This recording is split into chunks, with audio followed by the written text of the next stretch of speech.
This is the Music History Today podcast for December the 2nd. On today's show, Thriller makes it to MTV and changes music videos forever. Dreamgirls premieres and a radio station pulls a publicity stunt. First up, though, on this date in 1931, composer Vincent d'Indy passed away at the age of 80 in Paris, France. In 1957, DJ Al Pretty was fired for playing Elvis Presley's version of White Christmas, which the radio station had banned. 2 weeks later, he returned to the station. The entire thing was a publicity stunt. In 1969, Cindy Birdsong of the Supremes was kidnapped and put into a car by her apartment building's maintenance man. She escaped by jumping out of the car, and the maintenance man was later arrested. In 1981, the musical Dreamgirls premiered on Broadway and won a boatload of Tony Award nominations. In 1983, Michael Jackson's Thriller music video was first shown on MTV.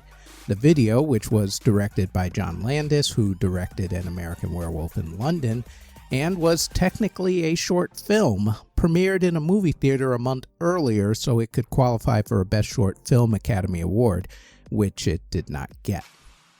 However, it is still considered to be one of the greatest music videos of all time, and we deep dive into the making of Thriller, the album and the music video, as luck would have it, since they both came out right around the same week. That happens on this week's Music History In-Depth podcast, which has dropped on this channel already. In 1985, the musical The Mystery of Edwin Drood opened on Broadway at the Imperial Theater. In 1986, entertainer extraordinaire Mr. Desi Arnaz passed away from lung cancer at the age of 69 at his home in Del Mar, California. Desi, of course, was married to Lucille Ball, and together they had the show I Love Lucy. In 1990, composer Aaron Copland passed away from Alzheimer's disease at the age of 90 in Tarrytown, New York. In 1999, Jay-Z allegedly assaulted record executive Lance Rivera at the Kit Kat Club in New York City because he believed that Rivera had bootlegged Jay-Z's Volume 3, The Life and Times of Sean Carter. He pled guilty to misdemeanor assault and got 3 years of probation for that. In 2000, singer Thalia married record executive Tommy Mottola at St. Patrick's Cathedral in New York City. In 2011, country music singer Mindy McCready was found in Arkansas after she kidnapped her son from her mother, who was the son's legal guardian at the time. The son was returned safely. In 2016, a fire during a DJ party in an illegal warehouse known as the Ghost Ship in Oakland, California, killed 36 people. In 2020, South Korea passed a law allowing K-pop stars who have become worldwide stars to defer mandatory national service until they were 30 years old. And in 2023, Kiss played their final show. It was the final stop on the End of the Road tour at Madison Square Garden in New York City. They then announced that they would eventually do a hologram/avatar tour so that they could make money without actually touring. So that they can let their music live on for future generations. Yeah, that's the ticket. Remember, kids, it's all about the money.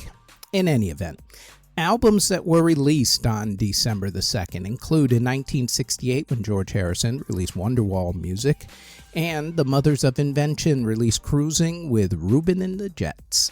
And in 1985, Queen released the Complete Works box set. Before we continue, we'd like to tell you that we've started Season 2 of the Music History In-Depth podcast, where we go more in-depth on some of the events that we mention on this particular podcast. The Music History In-Depth podcast drops every Tuesday on this podcast network. Now, back to the Music History Today podcast. Artists who were born on December the 2nd include singer Britney Spears, country music singer Jana Kramer, singer Nelly Furtado, rapper Juice WRLD, opera soprano Maria Callas, Tretch from Naughty by Nature, Nate Mendel of the Foo Fighters, Danny Boy of House of Pain, Rick Savage of Def Leppard, Chris Wolstenholme of Muse, country music singer John Wesley Riles, Ted Blueshell Jr. of the Association, Tom McGinnis of Manfred Mann, and singer Sylvia Sims.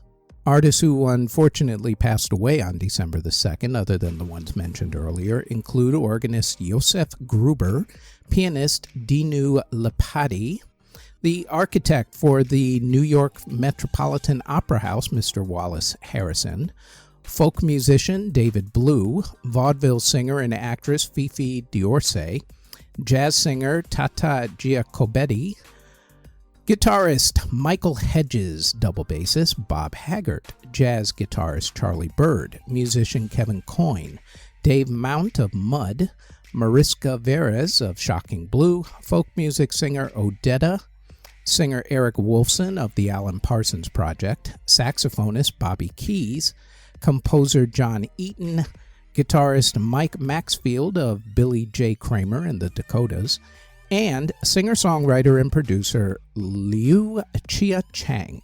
Next on the Music History Today podcast, it is December the 3rd when in 2015, Scott Weiland of Stone Temple Pilots passed away at the age of 48.